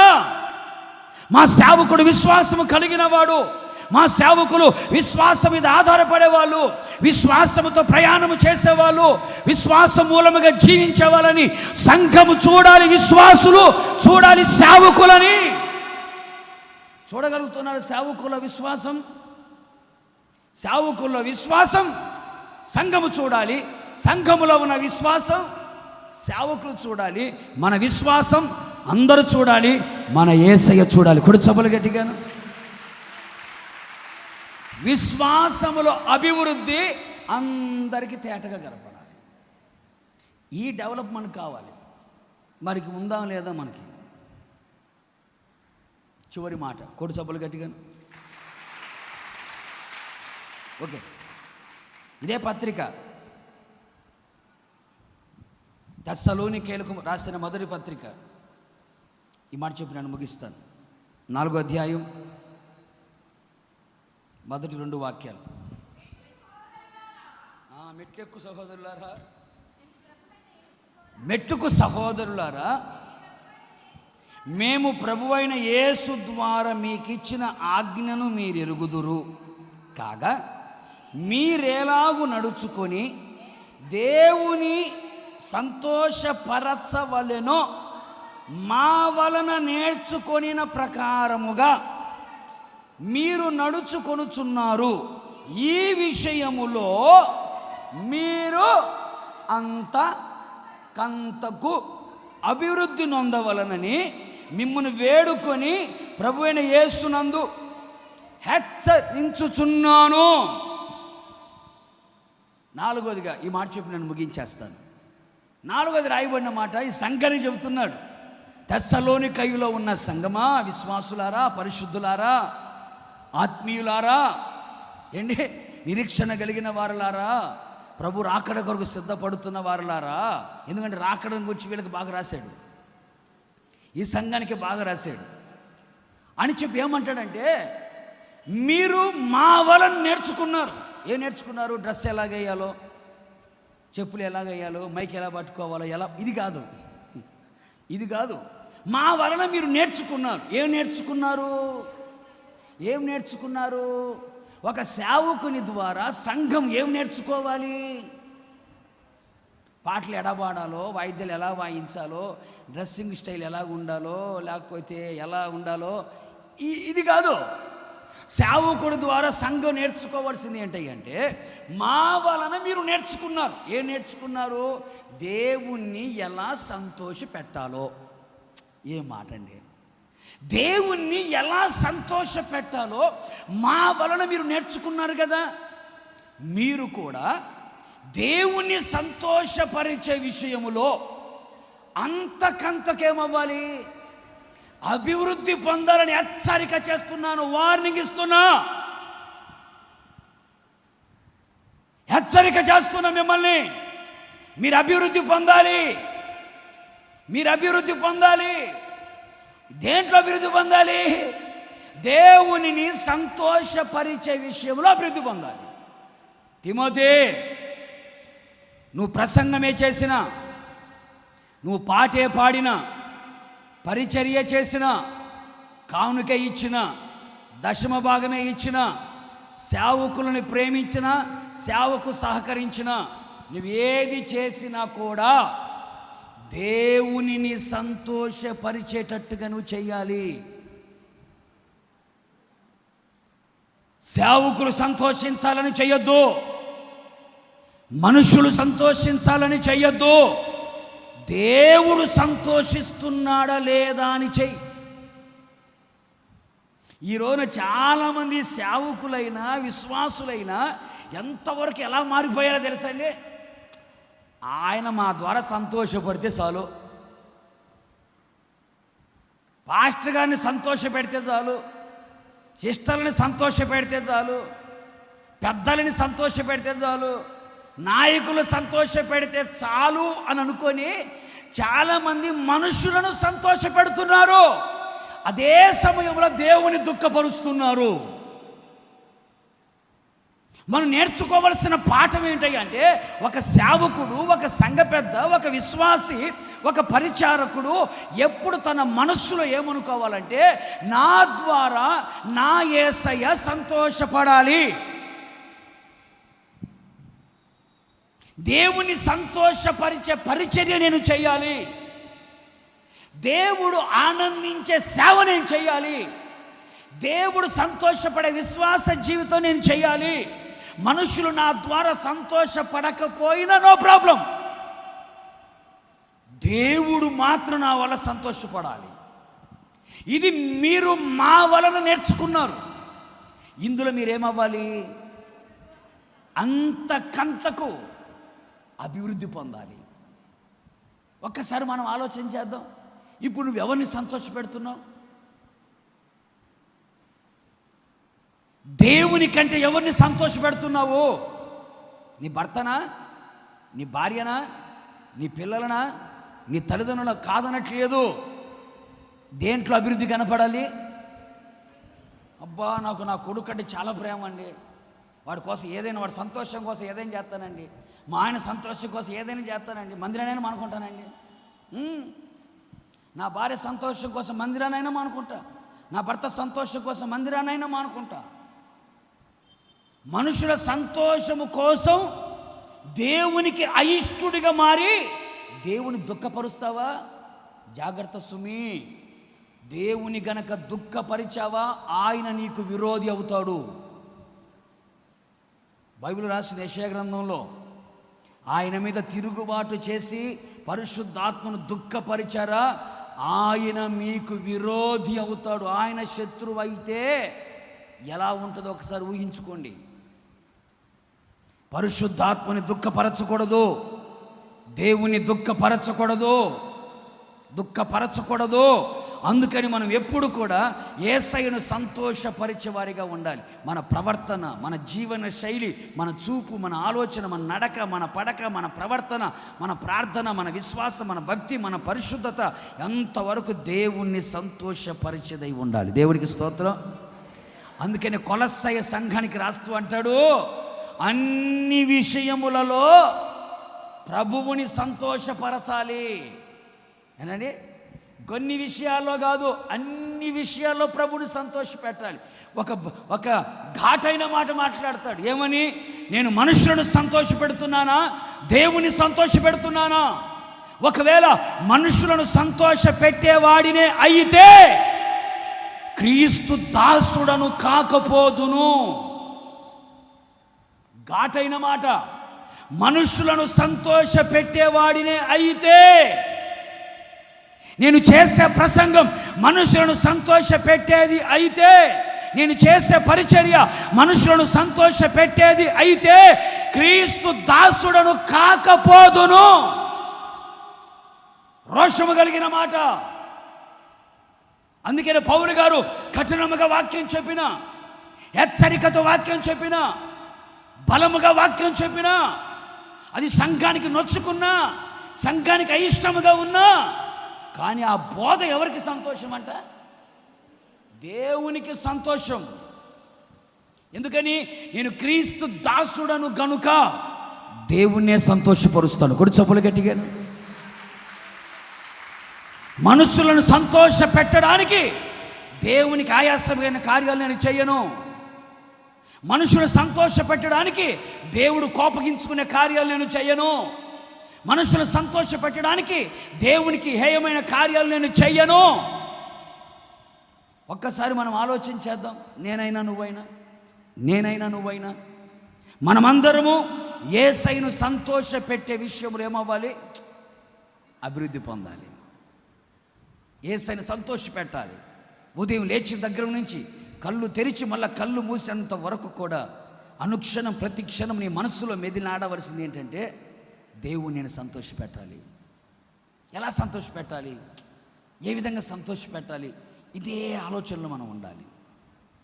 కొంచెం సమయం దొరికినా, కొంచెం గ్యాప్ దొరికినా, కొంచెం నీకు టైం దొరికినా దేవుని ఎలా సంతోషపెట్టాలి అంటే, పనులు మానుకోమని చెప్పట్లేదని. నీ పనులు చేసుకుంటున్నావు, నీ పనులు అయిపోయాయి, కొంచెం ఖాళీ దొరికింది, ఎలా సంతోషపెట్టాలి ప్రభువుని? ఎలా ఆనందింప చేయాలి ప్రభువుని, నా ద్వారా ప్రభు ఎలా సంతోషపడతాడు, ఏం చేస్తే సంతోషపడతాడు, ఎలా బ్రతికితే సంతోషపడతాడు, ఎలా జీవిస్తే సంతోషపడతాడు అని అనుక్షణం ప్రతిక్షణం మన మనసులో మెదిలాడవలసిన ఓ గొప్ప ప్రశ్న అది. చేయగలుగుతున్నామా? దేవుని దుఃఖపరచొద్దు. బైబిల్లో మీరు కొన్ని సందర్భాలు మీరు చూడండి. నోవాహు కాలంలో జనాలందరూ మనసులు చెడిపోయి, తలంపులు చెడిపోయి, నడక చెడిపోయి, వాళ్ళ హృదయంలో ఉన్న ఆలోచన చెడిపోయిన కారణాన్ని బట్టి దేవుడు నరులను సృజించినందుకు సంతాపపడెను, బాధపడెను, కన్నీరు పెట్టుకున్నాడు. ఏమైంది? జల ప్రళయం అనే తీర్పు బయలుదేరింది. దేవుడు మన గురించి దుఃఖపడితే ఎట్లుంటో చూడండి. ఇశ్రాయేలుకు మొట్టమొదటి రాజుగా దేవుడు సౌలు నియమించాడు. అతని గురించి ప్రభు ఏమని బాధపడతాడో తెలుసా? సౌలు నన్ను అనుసరించక, నా ఆజ్ఞలు గైకొనక వెనుక తీసినందువలన ఇతను ఎందుకు నేను రాజు చేశానని ఆయన పశ్చాత్తాపపడెను. ఎందుకు రక్షించకపోయినా బాగుండేదే, ఎందుకు సేవకు తీసుకొచ్చాను తీసుకురాకపోయినా బాగుండేదే, ఎందుకు మందిరంలో విశ్వాసకి పెట్టాను పెట్టకపోయినా బాగుండేదే అని దేవుడు మన గురించి ఏడవకూడదు. ఏడ్చాడా సింహాసనం పోతుంది. సింహాసనం పోగొట్టుకున్నాడు సౌలు. నిన్ను బట్టి దేవుడు ఏడవకూడదు, నిన్ను బట్టి దేవుడు దుఃఖపడకూడదు, నిన్ను బట్టి దేవుడు సంతాపపడకూడదు, నిన్ను బట్టి దేవుడు పశ్చాత్తాపడకూడదు. ఎల్లప్పుడూ మనల్ని చూచిన దేవుడు ఆనందముతో పరవశించాలి. కొడుచొప్పులు గట్టిగాను గట్టిగాను గట్టిగాను గట్టిగాను. మనం ప్రార్థనే చేసిన, వాక్యమే చదివిన, పరిశుద్ధంగా బ్రతుకుతున్న, విశ్వాసంగా బ్రతుకుతున్న, దేవుని కొరకు జీవిస్తున్న, దేవునికి హృదయపూర్వకంగా కానుకలే సమర్పిస్తున్న యేసయ్య మనల్ని చూచి ఏమవ్వాలి? హ్యాపీగా ఫీల్ అవ్వాలి, సంతోషంగా ఫీల్ అవ్వాలి, ఆనందంగా ఫీల్ అవ్వాలి. మనల్ని చూచిన ప్రభు ఆనందంతో ఆయన పరవశించిపోవాలి.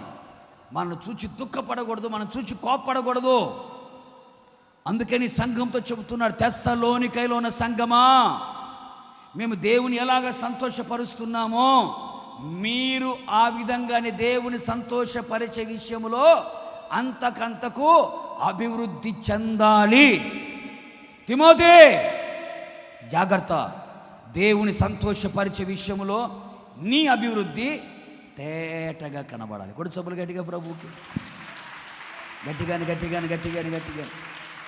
అందుకని నీ అభివృద్ధి అందరికీ తేటగా కనబడాలి. ఏ అభివృద్ధి? ప్రేమలో అభివృద్ధి. ఎందులో అభివృద్ధి? బలములో అభివృద్ధి. మూడవది విశ్వాసములో అభివృద్ధి. నాలుగవది దేవుని సంతోషపరిచే విషయంలో అభివృద్ధి. ఓ చిన్న మాట రెఫరెన్స్ చదవని గుర్తుపెట్టుకుని చివరిలో ప్రార్థన చేసుకొని బాగుంటుంది. 118వ కీర్తన 25వ చరణంలో ఏముందో చూడండి. అందరూ అడుగుదాం ఆ మాట. దయచేసి నన్ను రక్షించుము యెహోవా, దయచేసి. మనం అడగాలి, దయచేసి. ప్లీజ్ ప్రభువా, ప్లీజ్ అయ్యా, దయచేసి ప్రేమలు నన్ను అభివృద్ధిపరచయ్యా, దయచేసి బలములు నన్ను అభివృద్ధిపరచయ్యా, దయచేసి విశ్వాసములు అభివృద్ధిపరచయ్యా, దయచేసి మిమ్మల్ని సంతోషపరిచే విషయంలో అభివృద్ధిపరచయ్యా, దయచేసి ప్లీజ్ అయ్యా, ప్లీజ్ అయ్యా అని ప్రభువును మనం ఏం చేయాలండి? వేడుకోవాలి, బ్రతిలాడుకోవాలి. దయచేసి నన్ను అభివృద్ధిపరచు. మోకరించు, రెండు చేతులు పైకెత్తు, కన్నులు మూయి.